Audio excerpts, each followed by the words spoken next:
This is Phil, and I'm here to tell you all about the Capes and Lunatics Patreon. Get early access to all of our interviews, including the monthly Chichester chats with writer and comic book legend DG Chichester, new episodes of classic Capes and Lunatics shows, including The Quantum Zone, This, That, or the Third, and many, many more specials, all completely uncensored. Access starts for $3 a month, full video when you pledge $5 a month. Check out the link in our show notes or go to patreon.com/capesandlunatics. Hope to see you there. This is Clay McLeod Chapman, and you are listening to the Capes and Lunatics podcast. All right. Never let it be said that we don't listen to our fans. This one's for you, Ray. Welcome back to another episode of Marvel Tales. I am Phil. Joining me, as always, the man whose arm I had to twist to do another Psylocke story. It is Justin the Owl returning back to X-Land to talk about one of my favorite ladies. Big Psylocke story this time. Yes, it's from Uncanny X-Men 256 through 258. Again, it's the one where I guess we take Psylocke and turn her into an Asian woman. Yes. A bit of a metamorphosis happens here. And this was a request from Ray. Yep. Yeah. So, we figured we squeeze this in since we're doing the other X-Men story, and that'll be your second one for this September. Yes. In this story, we see the metamorphosis. In the next story that we're going to cover, which takes place a couple of years later, we see the aftermath. And if that wasn't enough, Wolverine's going through some stuff. And if that wasn't enough, it's in the middle of Acts of Vengeance, so we get the Mandarin. There's a lot going on in these 3 issues. Modern comics could never squeeze this much into 3 issues. I had almost forgotten about the Phantom, Nick Fury, and Carol Danvers. I know, me too. Oh my god, I love it. Oh yeah, and it's Claremont issues, so there's a lot of words on most pages. Yes, there's a lot of dialogue. Yeah, especially when the bad guys are talking to each other. It's like lots of words. Oh, Psylocke in a hot tub. Lots of words.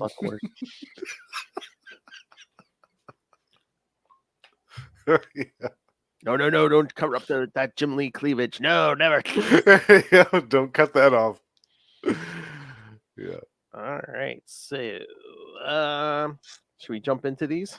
Yeah. All right. So, we are at. Oh. Nope, just a message from Justin. Okay. Oh. Hold on. There we go. All right. We are, like we said, start with Uncanny X-Men number 256 from December 1989. Oh, God. The key that breaks the lock with an E. Writer, of course, like I said, Chris Claremont, penciler Jim Lee, inker Scott Williams, colors Glennis Oliver, letterer Tom Orzalski, and editor Bob Harris. Scroll down. In Hong Kong, Matsuo Tashura Aba approaches the Mandarin with an offer of alliance between his organization and the Hand, a ruthless clan of assassins. Matsuo's deal was for the Hand to help the Mandarin build an empire unparalleled by any in the past, in exchange for gainful employment in its service. To begin their alliance, Matsuo's offer is a gift, that of an ultimate assassin. This assassin is Psylocke. Yeah.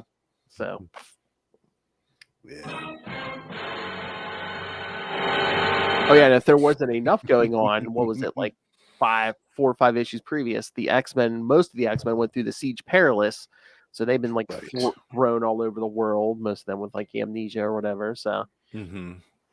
Yeah, this is a rough patch for the X-Men. We also have Storm going through some crazy stuff where she's been reverted back to a child. Oh, yes, thanks to Nanny, yeah. Thanks to the machinations of Nanny and Orphan Maker. Mm-hmm. A bunch of the X-Men are missing in action at this point. Most of them are missing. I mean, it's basically Wolverine, whose healing factor is like conking out, and he's with Jubilee. That's pretty much it. Yep. Oh, that we will get. We'll see. You get a few scenes on Mirror Island. Yeah. Right. Yeah, Banshee and Moira Forge. McTaggart and Forge. They're still holding down the fort over there. But yeah, for most intents and purposes, the X-Men are kind of disbanded at this point. They're all kind of scattered all over the place. Uh-huh. In the middle of acts of vengeance, too. I know, it's so fun. I love it. And I love the fact that the villain for this was the Mandarin. Because what a great choice for a villain for, well, not so much for the X-Men, but just for Wolverine. Uh-huh. Because you've got that tie to Madripoor and all that other stuff. So it kind of makes sense that you could kind of dovetail all of that previous story stuff into a story involving the Hand and the Mandarin and what he was trying to do. But I have to say, the first time I read this, when it first came out, I was completely surprised with what they did to Psylocke, to my girl Betsy. I wasn't mad about it. I was like, oh my God, what the hell? But I was surprised, like, wow, I wasn't expecting this. Is this really her? Like, is this a clone? Like, what happened here? Yeah, it was so cool. I was definitely Yeah, I hooked wonder by why. the mystery. I wonder why they went in that direction, just like changing her. I mean, I wondered too, because before this, as you know, she really didn't get into the physical side of the fighting that much. yeah. She relied purely pretty much on her telepathy. And she had that suit of armor to protect her from people like Sabretooth with their slashing claws and things. But she wasn't really like the hand-to-hand fighter that she obviously became with this metamorphosis.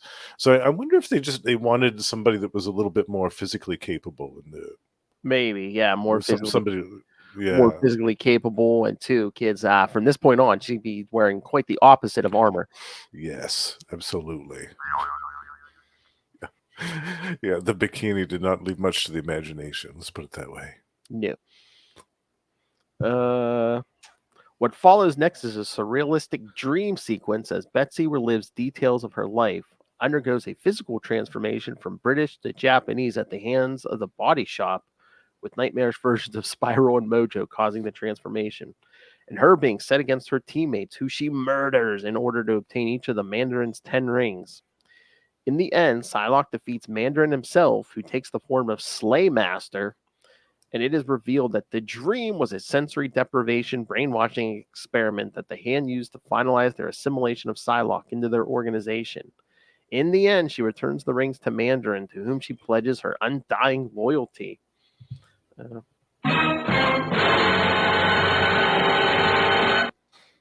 but some of the notes on this is interesting. I mean, of course, we realize that this is part of Acts of Vengeance, although not directly tied towards the main plot line of the event, as so far as Matsuo and Mandarin's alliance taking place without Loki's involvement or knowledge. But this is I just read this today. This is interesting. The story involving Psylocke becoming a thrall of the Hand was originally intended for Wolverine. Ooh, no kidding. Yeah. I didn't know that. Neither did I. The notion of Wolverine as brainwashed would be resurrected several years later with the 12-part Enemy of the State, Agent of S.H.I.E.L.D. storyline. Oh, that's so cool. I didn't know that. I mean, they eventually get to that. What was that? Was that like 2000s? But yeah. Well, didn't Apocalypse brainwash him too and turn him into death and all that stuff? Yes. Yeah. Remember, no one even knew he was missing because like a Skrull took his place. Yeah. Right. Yeah. Wow, that's cool. Yeah. That would have made this story so different. Oh yeah. If it was Wolverine. Wow. Yeah. I wonder what made the change at the last minute. Why they chose to make it Betsy instead of Logan. The dream the dream version of Havoc and Genosha, as well as Rogue and the Phantom, Miss Marvel fighting each other, would foreshadow their ultimate fates upon leaving the siege perilous. So yeah, that's what I wondered when I was reading this. I was like, was that her telepathy, like reaching out around the world, kind of like? Because she seemed to know where a bunch of them were, like Dazzler, Havoc, and Colossus. Yeah, right. Yeah, that's what I thought too. The first time I read it, I was like, is this kind of like a Cerebro moment where she's glimpsing briefly where they are on the other sides of the world. But then when I saw her murdering them all, I was like, oh yeah. I guess not. I know.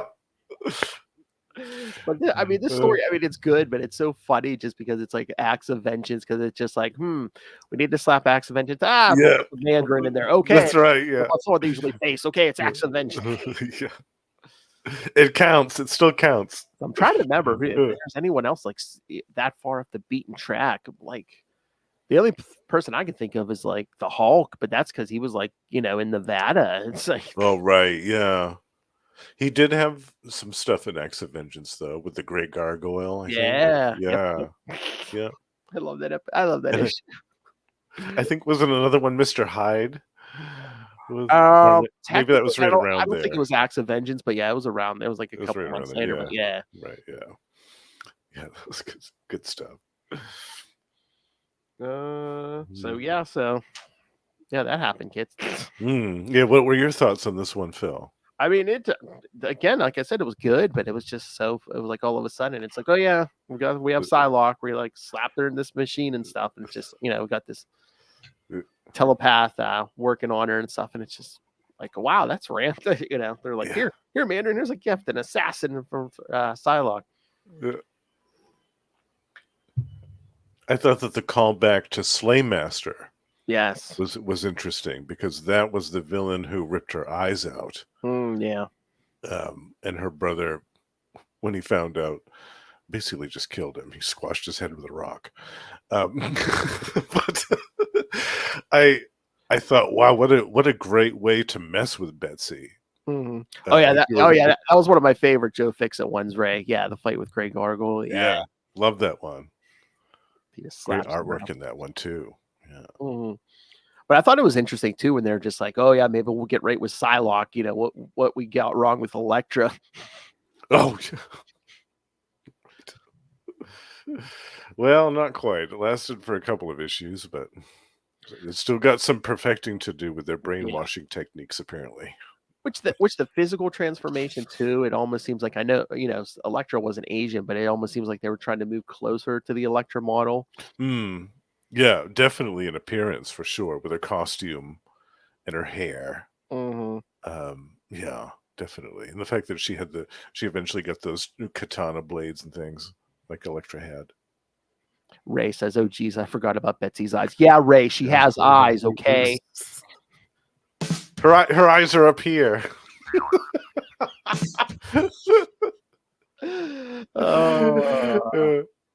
Yeah, that was brutal when her eyes were gouged out by that guy. I remember reading that story and thinking, oh my God, jeez, this is brutal stuff. And Ray wants to know, has Psylocke ever gone against Elektra? Only in your dreams, Ray. Only in your dreams. I bet it's happened. I don't know.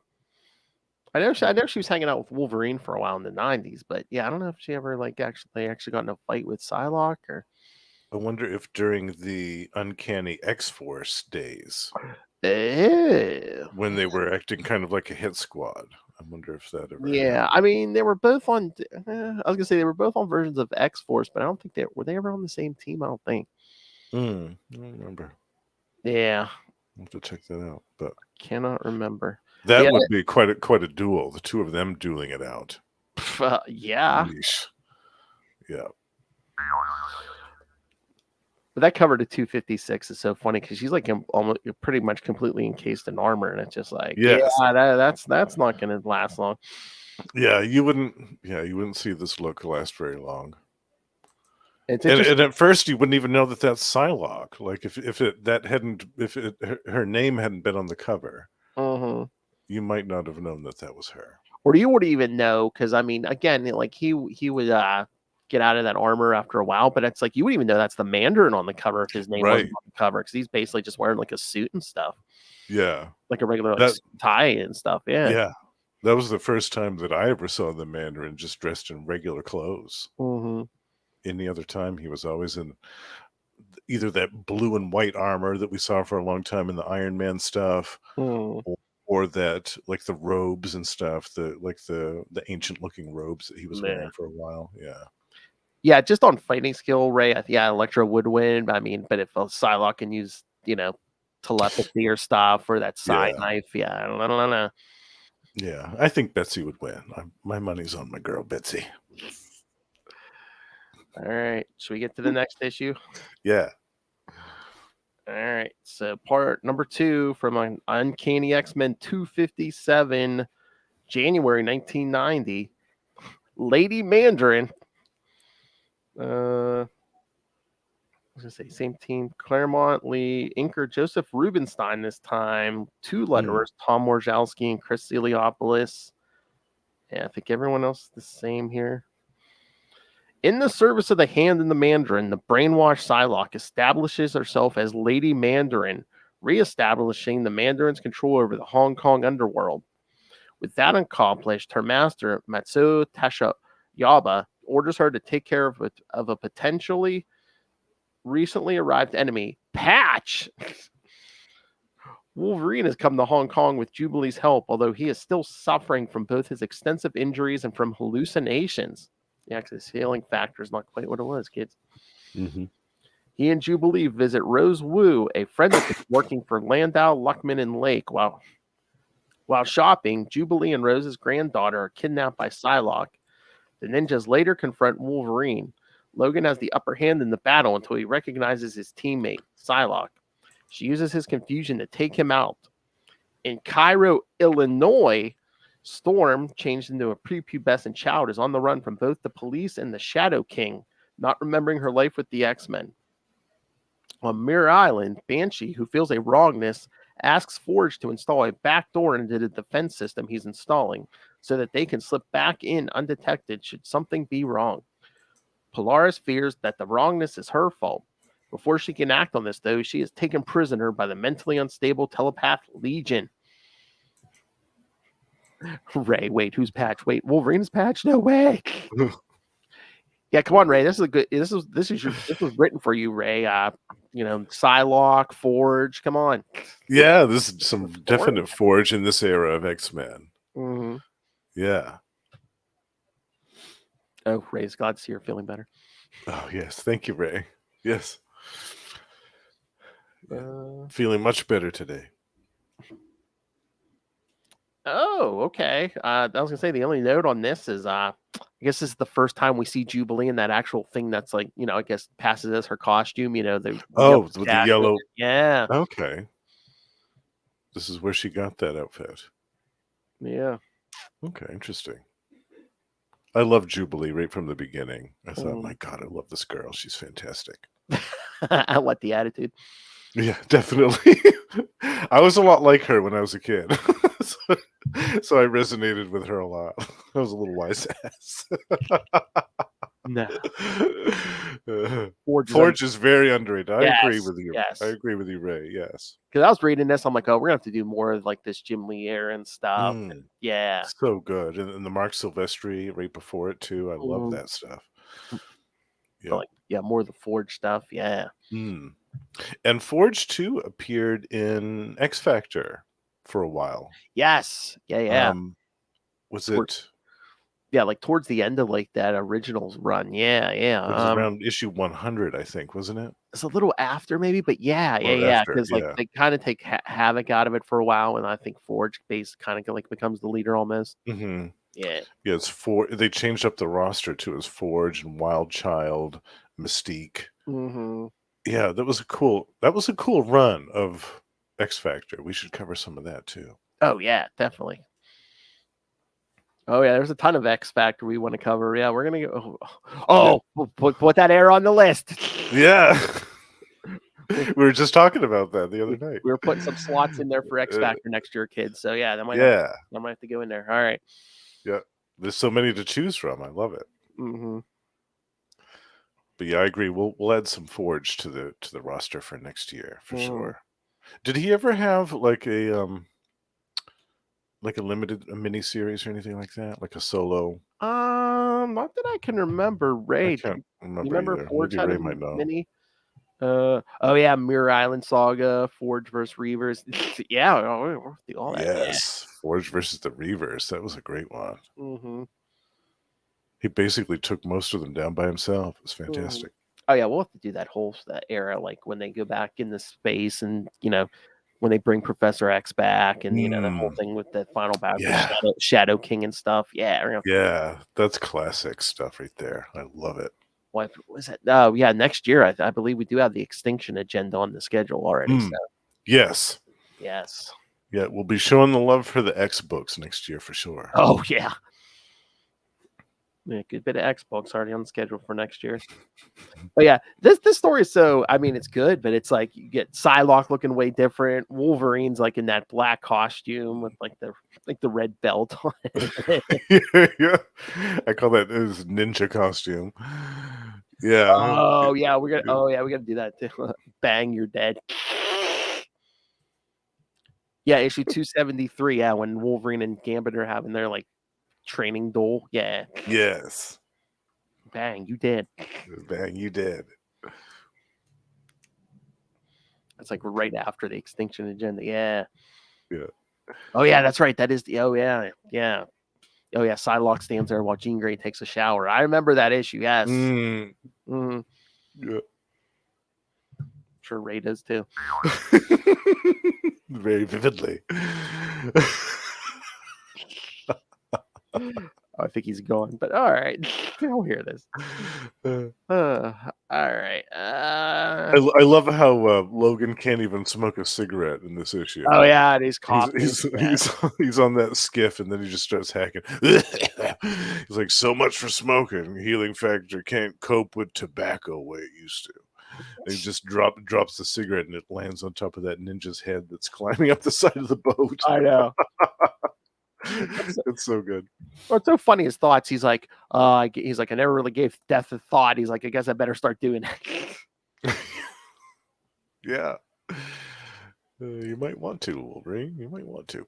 Exactly. This was a great cliffhanger, too, at the end of this. Oh, but at the same time, I was like, I get that he recognized her based on her scent, I guess. But when he clawed her mask off and saw her face and said, Psylocke?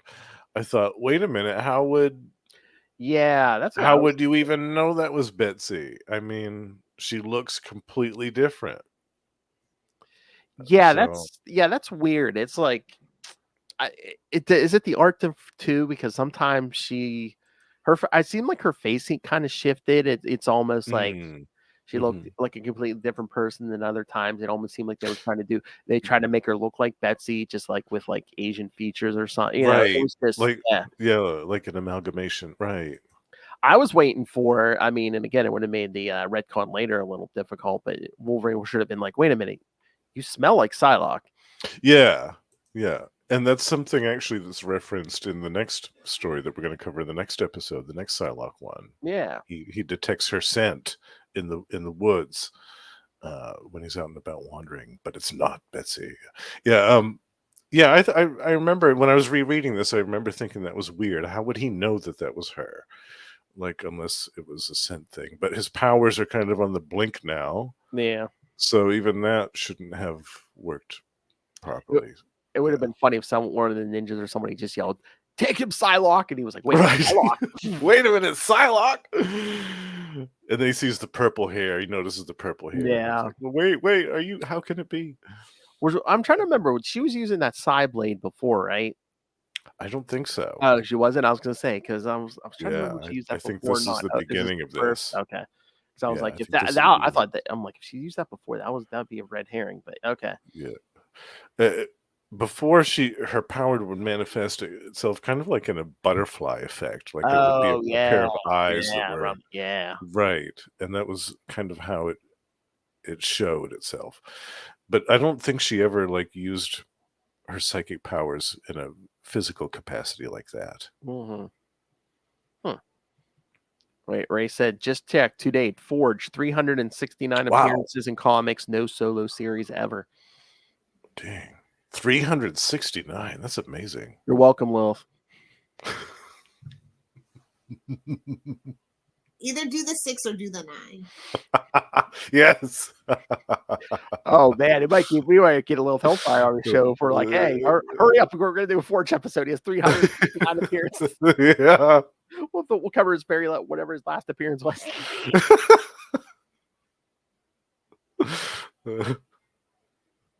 I thought for sure there would have been a mini series or something. It seemed like in the 90s they were giving almost all the X characters some kind of series. Yeah. They gave North Star a 4-issue miniseries, for crying out loud. No love for Forge though. That's disappointing. There was a Sabretooth and Mystique miniseries. Yeah. There was a Psylocke and Angel miniseries, just the two of them. There was even a Colossus and Megan from Excalibur one shot that they did in the late 90s. It was tied into Excalibur. They did all that stuff, and they couldn't even do a limited Forge series. Wow, that's really disappointing. I know. But yeah, there's so much X stuff we could cover. Oh my God, did you ever read Gambit's late 90s solo series? No, I didn't read any we of gotta that. cover some of that. Yes. Was that good? Yeah. Yes. How long did that last for? 25 issues. Really? Yeah, I don't remember any of that. Yeah. I think it was 98 or 99. Yeah. I'm kidding. Yeah, let's cover some of that too. It was some Steve Skarosh art. Yeah. Nice. Yeah, Forge must have been in that, huh? What? In the Gambit series? No, I'm trying to remember. As a supporting. I don't think. I know that. Well, of course, there was appearances from other. Storm was in an issue. I know. Of course, Rogue shows up a couple times. I'm trying to remember. I mean, they kind of keep. You'd be surprised. They kind of kept it low key, and not a ton of X characters all at once. Yeah. I will say there is a time travel. There is a time travel story in there too. Oh, okay. Later on, yeah. Oh, the Executioner. X. Oh yeah, the Executioner. Yes. Nice. I really like that guy. Yeah. I like that guy a lot. Yeah. All right. Should we jump to the last issue here? Yeah. All right. Let's 258. Uncanny X-Men 258 from a mostly naked Wolverine versus this scene does not appear in this issue, and mostly naked Wolverine versus a fully armored Mandarin. All right, is Wolverine a biscuit or is he too hairy? It's a little too hairy for my liking. Yeah, I'm not a fan of rug burns. I mean, it almost looks like he's covered in soot. I mean, look at all that. Yeah, that's a little bit too much for me to deal with. From February 1990, Broken Chains. I guess they must have did a reprint of this issue at some point. Yeah. Because they showed a different cover with Psylocke on it, but I guess at some point they reprinted it. Yeah, Broken Chains. Might be the same. Yeah, same team as last time. Wolverine has been captured by the Hand, a mysterious ninja organization that works under the Mandarin. Susceptible to Psylocke's psychic powers of possession, will Wolverine be able to escape with his mind and body intact? Wolverine is in a state of stasis as the mind-controlled Psylocke monitors his psychic condition, which is not well. He is at a point of psychic despair as he is in a similar state to the state he was in during Weapon X. His bestial form is about to come out due to the circumstances. Jubilee is also captured by Matsuo Tashabayaba. After a brief escape attempt by Jubilee, which is foiled by the Mandarin, he also attacks Matsuo and the Hand as they attempt to command him around in his own house. Matsuo apologizes and is rebunked. On Mirror Island, Banshee Forge, Sharon Friedlander, and Moira McTaggart are training. All of them seem to be tired and wary of their situation. Lorna Dane is trapped in Proteus's old room and cannot escape as Legion has trapped her there. Back in Hong Kong, Jubilee is presented to Mandarin.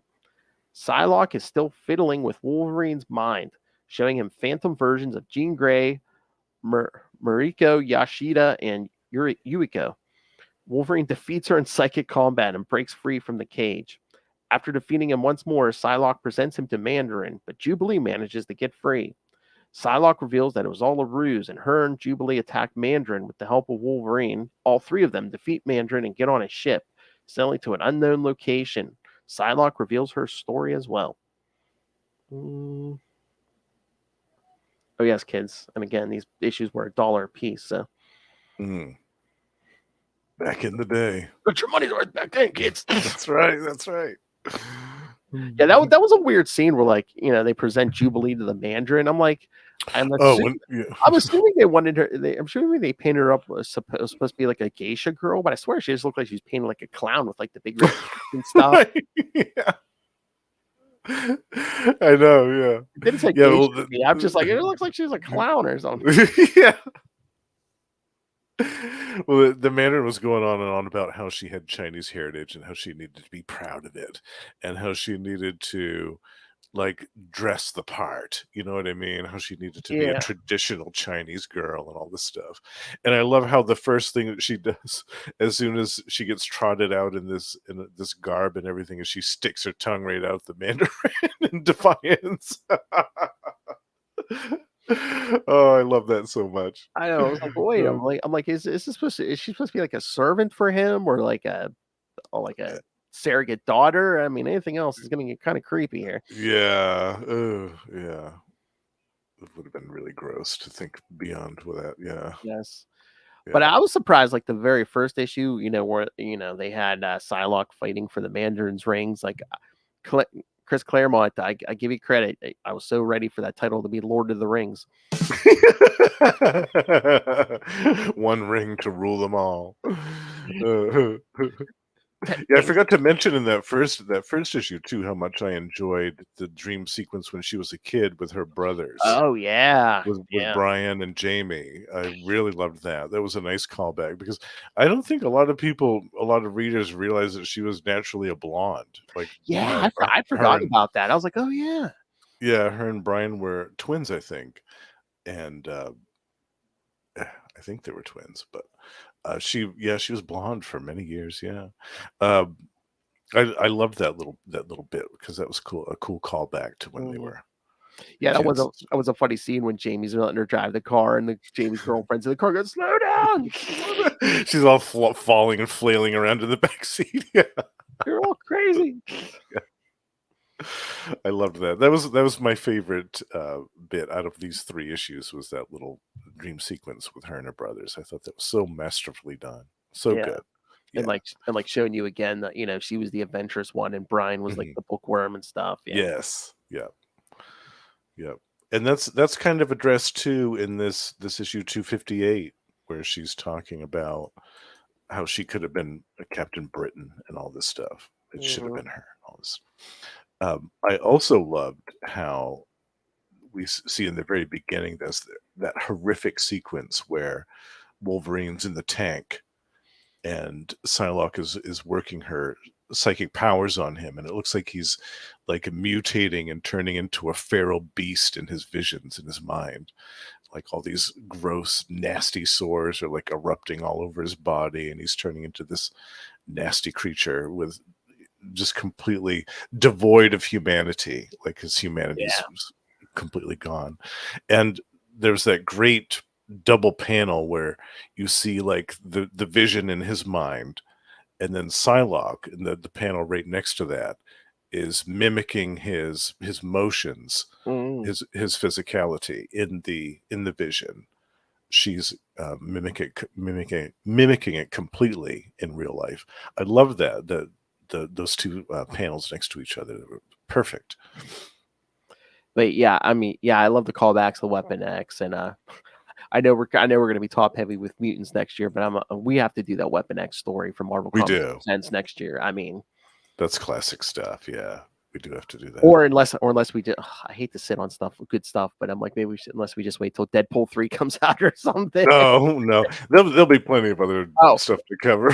What? I was gonna say, wait a minute. You mean there's more Wolverine stories we could do? Wolverine and Deadpool together, yeah.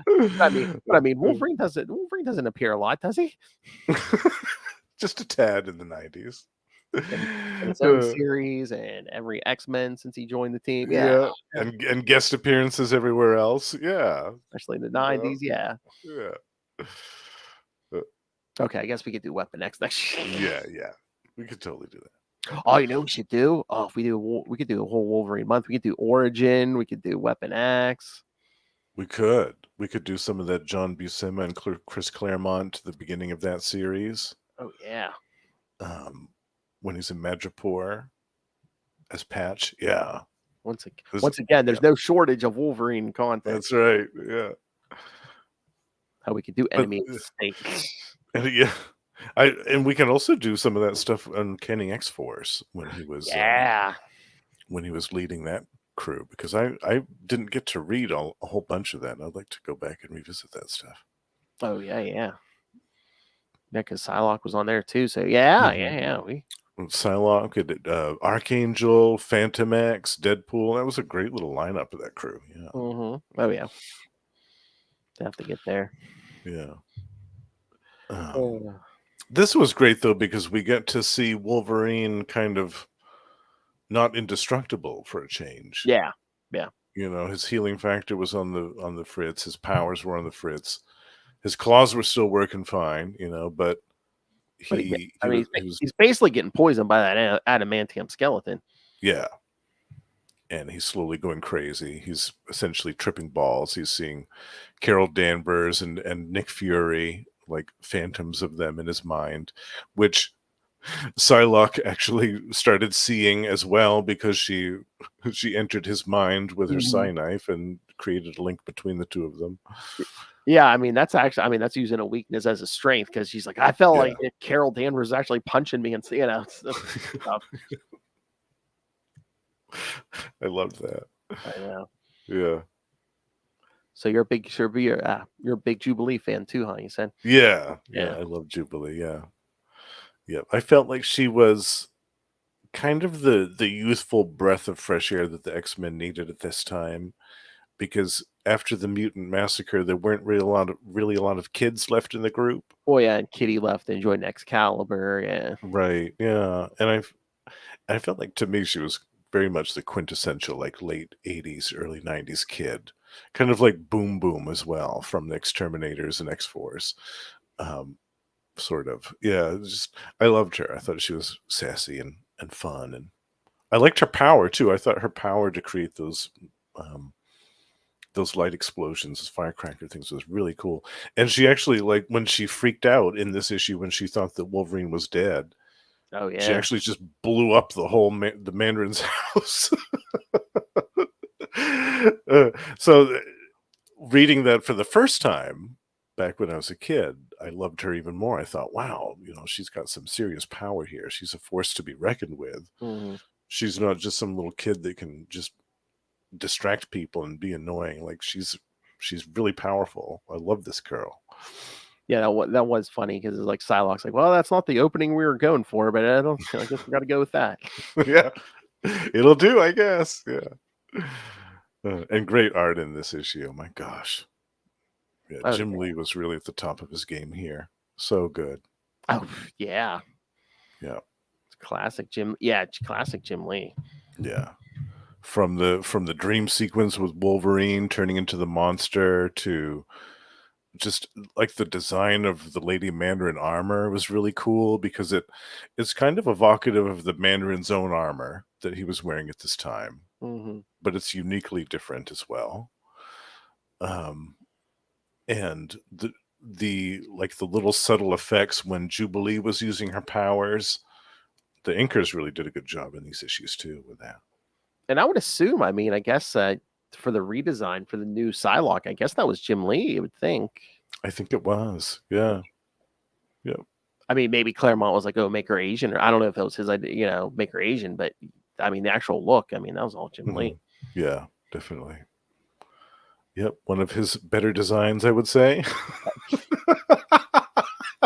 Well, yeah, I think time bore that out, as that look lasted for how long. Yeah. There's basically two Psylocks now, present day. Yeah, but still, Quanon still looks the same. Like, that look is basically the same.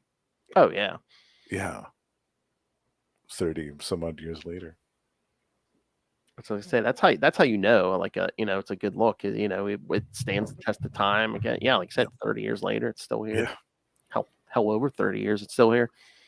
I think all that they've really done with her costume is just change the colors a little bit. When she was in X-Force, Yeah. and a couple of other things have changed the color pattern a little bit, but the costume has pretty much remained the same since then. Yeah. I was gonna say they still keep the little bands around the one leg, don't they? Yeah. I always wondered what the purpose of that was, but I know that's such a comic book thing. Like I've seen that Yeah. with male and females. It's like either got just like these bands around the leg for no reason or arm or something. It's just there's no pouches on it or anything. Yeah, so there's no pouches. stuff Yeah. in it. It's like, oh yeah. Yeah. Well, they just had some extra fabric and they needed to do something with it. So like, oh, let's make some bands. It'll look really cool. I know. It's like any weapons stuck in that or nothing. No, it's just like, Yeah, maybe they're for hiding like granola bars and snacks and things. You Oh. never see these ninjas and superheroes eating on the go, and they get hungry. yeah, I guess. But Maybe, maybe they've got a Cliff Bar or something stashed up there. yeah, I guess I was gonna say. But how much eating can you do when you're wearing that costume? Yeah, right. Although with that costume, I got to give it to them though. I mean, you see lots of leg and you see some butt cheek, but it's like, I mean, I'm surprised they didn't give her a boob window. Oh, I know. Yeah. I Yeah, mean, she never had a boob window here. Yeah. again, it's 89, 90. I'm Yeah. surprised we didn't go No full cleavage. Yeah. No cleavage. Lots of leg. And yeah, lots of leg, but no cleavage. Yeah. Well, not in this costume, but any other time it seems like there is, which we'll get to next episode. Yes. Yes, you see a lot of cleavage in the next issues that we're going to talk about. And quite a radically different Betsy as well compared to what we've seen in these 3 issues. Wow. I mean, we'll get there. I mean, I think that's Cyclops' weakness, telepaths with cleavage. Yeah. Oh, read my mind and show me your boobies. Oh my god, there's a story. It's within the last couple years. It's during the Krakoa era. I think it was from the Marauders book. Like they like board this ship and they're like trying to take out like the whole crew, and they're like smugglers or something. And Emma Frost just like rips open her shirt and like they're all looking, and she takes over the minds of the whole crew, and she says, while they're distracted. Well, no, she says, what's easier to take over a big group's mind when they're all thinking the same thing. Yeah. And it was all guys, so it's all straight guys. So it's like, well, they're all thinking the same thing. So Yeah, right. it's much easier to take over their minds. Oh, I like that, yeah. Yeah, Cyclops definitely has a thing for busty telepaths, doesn't he? Yeah. Yep. Hope Xavier never puts on any weight. Right. Keep him away from Cassandra Nova, whatever you do. Oh yeah, I can't believe you didn't know about Cassandra I Nova. did not know about Cassandra Nova, and I wish that I didn't. Oh my god. Stewie Griffin. It's from like that early 2000s era. It's again another present from Grant Morrison. So yeah, he took the acid tab right on the eyeball right before he wrote that. Oh yeah, he was. I'm gonna have them fighting in the womb and strangling each other with the umbilical cord. Oh god, that's some ayahuasca or something. I don't know. Something. He mainlined it, whatever it was, to come up with that idea. Smoked a doobie. Yeah, I wouldn't blame the doobie for that. That was some harder stuff that came up with that idea. But that era, that's when they whole started with, they should look like the movie. So, that's what it was like 2000, 2001. So, of course, they all started wearing black leather suits, Mm-hmm. Yeah. Yeah. That went on for a few years. Yeah. But I saw the pictures of her and I was like, oh my God, it's Stewie Griffin. Like, what is this? This is terrible. This is the reason why people think comic books are dumb.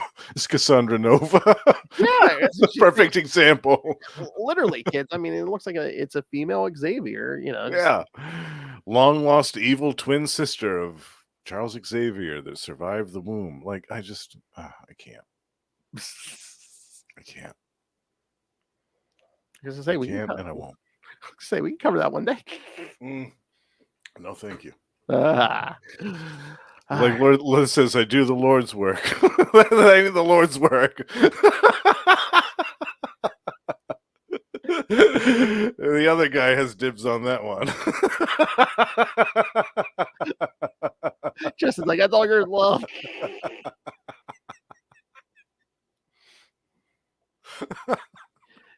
Man, I was gonna say, am I gonna write into this? There's gonna be just a few, but there's certain stories where you or Lilith won't touch them. Man, I'm gonna Yeah, find there's a handful, I'm sure. Yeah, I'm gonna have to find someone with like no class at all, or no taste, and just review any garbage.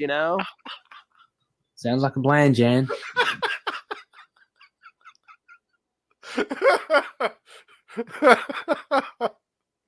Talk some Grant Morrison Superman with Ray. Oh God. What? Some Grant Morrison Superman. Oh, talk about that with Ray. Oh yeah. Oh, I don't know if either one of you would be able to make it through that one unscathed. What, All-Star Superman? Any of that Grant Morrison Superman. Ugh. No. Just no. That's the thing. That's like Grant Morrison it's either like it's like a home run, or it's just like, yeah. I'll read his Doom Patrol, I'll read Animal Man, like, and some other stuff. It's like some of his Batman stuff, but JLA. yeah, JLA, like, yes. But Superman, no. I won't touch that. No, I will not. Cassandra Nova and all that nonsense, absolutely not. I mean, I think he's admitted to doing stuff, but I'm just like, I guess maybe it's just whether he has a good trip or a bad trip, Yeah. Because because no matter whether it's good or bad, you always get stuff like, oh, they fell into a universe where there is no light, just music, or something, I swear there was a story where it's like, oh, there was a one universe I went through where their light only moved at 22 miles an hour or something. Oh, yes. Oh my Lord. Yeah. In this universe, everyone was a song. Did you ever read DC 1,000,000? Oh, no, actually I didn't, but I remember reading about it. Was it good? I mean, yeah, it went through every book. It was kind of trippy, basically. It was basically just like they got a glimpse of the 853rd century. Oh, nice. It basically, I guess they picked that number because it was like a million months from whatever. Oh yeah, was it 98 or 99? But it was like a million months from that point or something. Did they have flying cars yet? Oh yeah, they had. All the news and all your favorite programs were just like telepathic and stuff. Yeah. Beam right into the brain. Yeah. They fought an evil sentient sun. Ooh, like a car. Yeah, Solaris. Oh, yeah. Nice. Like I said, sometimes Grant Morrison, man. It's either shoot for the stars or shoot for the sewer. Shoot for the pit. Flush it. Cassandra Nova, flush it. I call you guilty. All right. Anyway, anything else? No, I'm glad that Ray suggested these issues because I Yes. love them. I mean, obviously, I love Betsy, like everybody knows that, but this was an important turning point for her in so many ways because I think before this, people liked Psylocke and they thought she was a cool character, but after this, like she got real popular. Oh yeah. Like, and I'm almost positive it was because of the sex appeal change, like the Well, yeah, Jubilee that remodel. didn't hurt.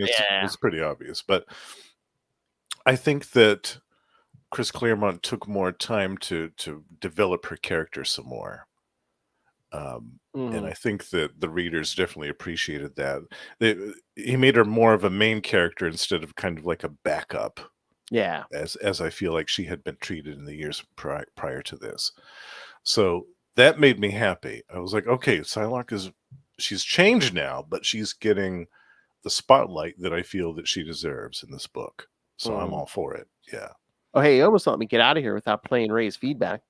Oh yeah, we got to hear Ray's feedback. That's right, kids. So yes, Master Ray of every podcast you ever heard of, like Into the Night, the Moon Knight podcast. Yeah.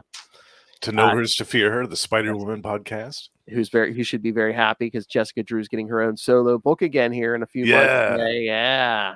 Nice. Predator and Prey with a certain team, including someone here. That's right. Now And, twice a month. Yes. And he talks Scarlet Spider with me and Dave at the end of every month on Spidercast. That's right. All right. So, at some point hey, Ray, we might be doing some Tigra episodes next year. So. Gotcha. I know he'll be into that. I know. All right, kids. So here we go. So this man has podcast credentials, and he's an old man, so he read lots of comics. All right, here's his thoughts on these X-Men issues. Hello, Phil, and hello, Justin. I thought I'd drop in some thoughts. An amazing turnaround. I think I requested the coverage of this arc of Psylocke turning into a hand assassin merely days ago, and here is the episode. So I haven't had time to really reabsorb that fantastic little run in the 90s, so I'm just going off my memory when I read it 30 years ago. Look, I thought it was one of those runs, or the little story arcs that really kind of stuck with me. It was a little bit of a what the moment, having been familiar with Betsy Braddock as Psylocke in her purple armor, very British telepath. But we had the coming of Jim Lee, of course, and his amazing artwork. And this was, if I'm not mistaken, around the time of Acts of Vengeance as well. So it all tied into this fantastic, huge event that I was really enjoying, but was starting to really discover the likes of Jim Lee, who'd been around before anyway. I know he'd done some Punisher War Journal before, but he became a lot more prominent during his X-Men run. Anyway, with this story, a little bit weird. Again, details elude me, but the Hand can really just do anything, can't they? Bring people from the dead and apparently just remold Psylocke. It obviously had to do partly with the Siege Perilous, which was a prior arc where all the X-Men were deemed dead. They were stationed in Australia, but some of them went through the Siege Perilous and they come back with kind of like different lives. And so I think that's how, correct me if I'm wrong, I mean, you guys are covering anyway, that's how Psylocke falls into the hands of the Hand, and she's molded into an assassin, changing ethnicity as well. Why not? Bit of a revamp, changing her costume as well, just giving her the tried and true 90s bikini with a couple of sashes around the legs and the arms, for good measure. I really enjoyed it. What really stunned me was there was one towards the end. It's not the I think it's the last issue of the Acts of Vengeance where she fights. Wolverine's fighting the Mandarin, but he fights her, and she introduces her Psyblade, which I thought kind of like lobotomized Wolverine. He was kind of like gog-eyed at the end there. And so she turns out to be the victor. And we all know how tough Wolverine is. So I was like, wow, that's amazing. So you really enjoyed this. I'm keen to know what, Justin, your thoughts are with such a big change to one of your favorite characters. For me, again, like I thought it was good. I always did like Psylocke, but I was just really kind of surprised. I wouldn't say, these days people would be up in arms, or you get all these terms thrown out about what writers are trying to do. I was surprised, but I wasn't terribly insulted or offended in any way by it. It was something different, but it'd be interesting to know, coming from a truer, a more devoted Psylocke fan such as yourself, Justin, what you would have thought. Anyway, I'm looking forward to it. I cannot wait to listen. I might just tune in live sneakily at work to your YouTube broadcast. Anyway, keep it up. and yeah, keep it going. That was- Thank you, Ray. Thank you, Ray. That was Ray from the loading dock. Thank you very much. I love that. Thank you, Ray. Yeah, Sounds yeah. great. No, I as a true Psylocke fan, I love this. Like I said, it definitely got me fired up to see what they were going to do with the character next back in the day, and I was so happy to see that she had been given a more prominent role in the X-Men, especially going forward after this. It seemed like she was more one of the main characters. Like I felt like she should have been the whole time. So, yeah, very happy with all this. Yeah, and I mean, obvious. I mean, past the obvious sex appeal. I mean, she did basically get a power and like fighting skill upgrade. Yeah, Yeah, huge upgrade, definitely. trained by the hand. Yeah. Yeah, he's right. The hand can pretty much do anything they want. They can raise people from the dead. They can change people's ethnicities. He's true though. I wonder if this story was done now, I don't think that it would be as well received. I think people would be like, "What are they doing? Changing ethnicities?" of Yeah, do you think? I characters?" mean, yeah, like caught cries of like, yeah, just the whole ethnic change and stuff. I mean, cultural Yeah. appropriation and stuff. Do you think? Yeah, Yeah. I think that if that were done today, I think it would be met with a much different reaction from the widespread reader base. That's why I always wondered like why if that's why they put Betsy back in like her original body and stuff, and, you know, and there's I mean, and again, there's both of them are still around, but it's like why the original Betsy's back in her original British body and stuff. Yeah, I wondered that too. If that was a way to kind of get the best of both characters and keep the elements that were good and kind of avoid any unnecessary controversy or difficult conversations. But yeah, I'm happy with what they've done with the character recently. I'm glad that she's back in her own body and she's Captain Britain and she's got an amazing new series and Quanen's still kicking around. She's still she's a member of a new team, I think, actually. Some type of X-Avengers thing. Oh, Uncanny Avengers. yeah, it's basically Captain America and a bunch of X-Men. Yeah. Yeah. I think she's in that group. Okay, I was gonna say it's either that one or I know they're doing like another Dark X-Men, but I think it's gonna be like Madeline Pryor and Havoc, Gambit. Yeah, because Okay. a lot of the X-Men got taken out at the Hellfire Gala. Spoilers. Yeah. Oh, you know what Lilith said? I don't know if you were gonna read it or not, but coming in September, Lilith wanted to know. She's like, "Oh, I want to hear your and Justin thoughts on Tony Stark is marrying Emma Frost." Oh, really? I guess it's like I don't know if it's like a political thing or so Really? you get Krakoan citizenship or something. Yeah. I don't know. Oh no. But it's going to be a thing where there's probably going to be the 50 variant covers and stuff. Oh God, yeah. It's Tony Stark and Emma Frost, really? Yeah. Yeah, I'll pass.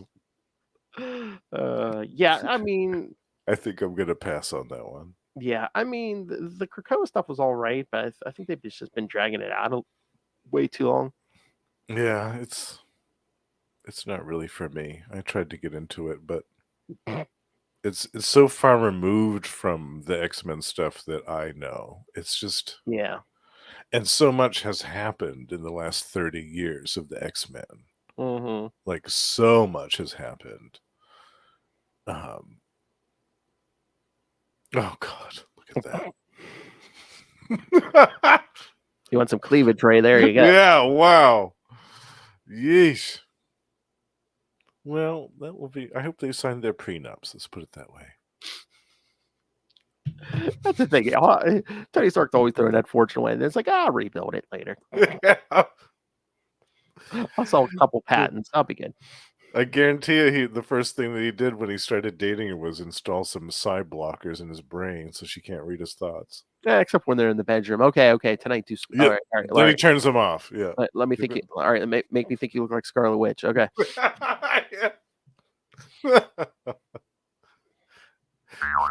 He gets a Madam Mask out, and he's one of her iron masks. He's like, "Here, put this on."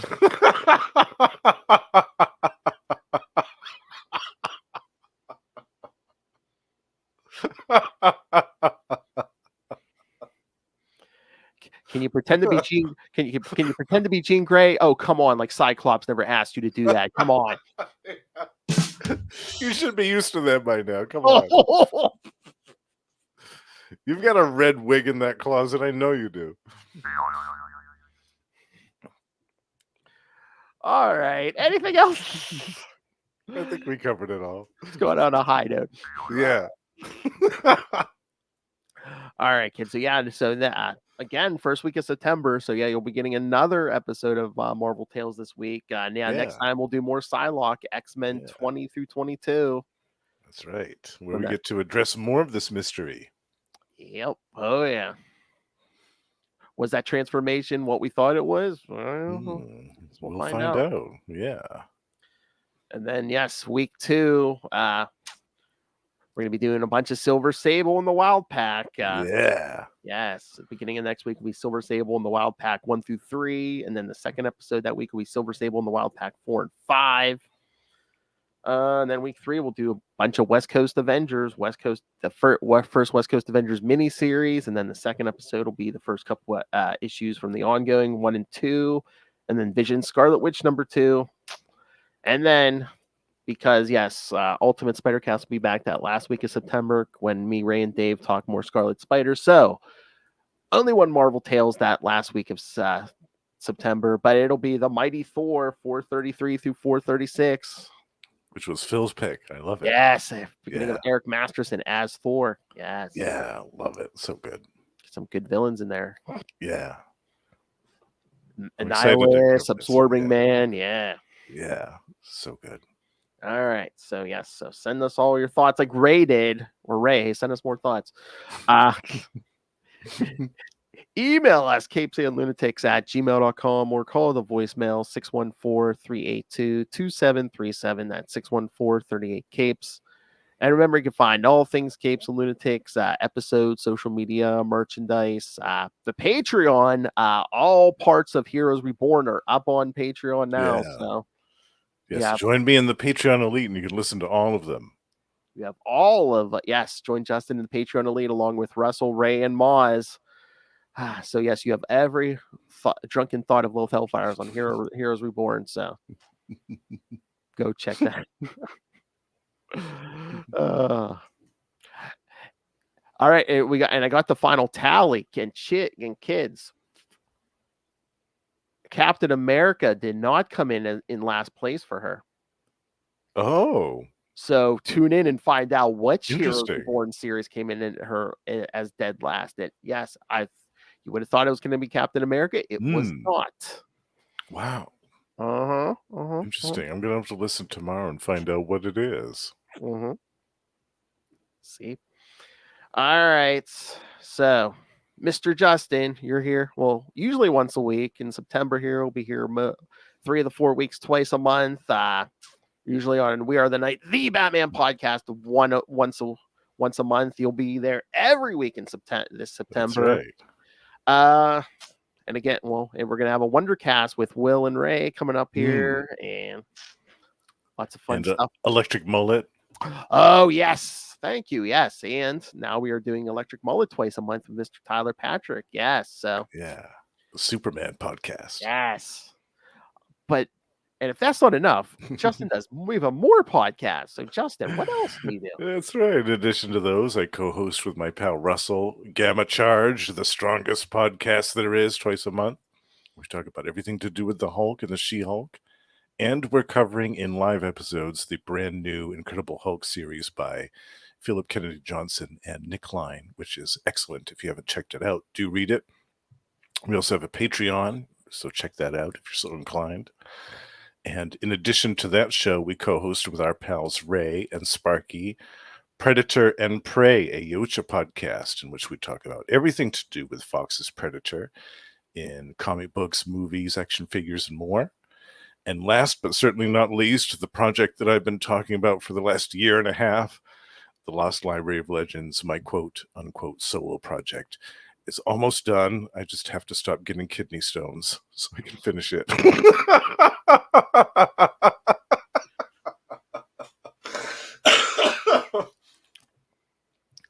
To be terribly blunt, yeah, I was almost done, and then I got sidelined by some health malaise, which took me out of the picture for a few days.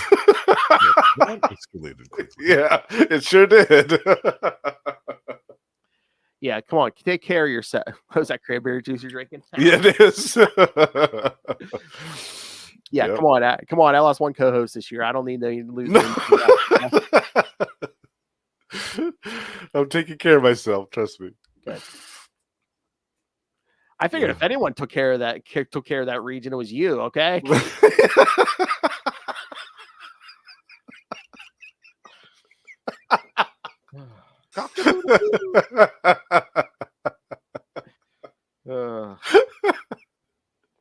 Scream at! Yeah, I was doing a lot You of were that. screaming with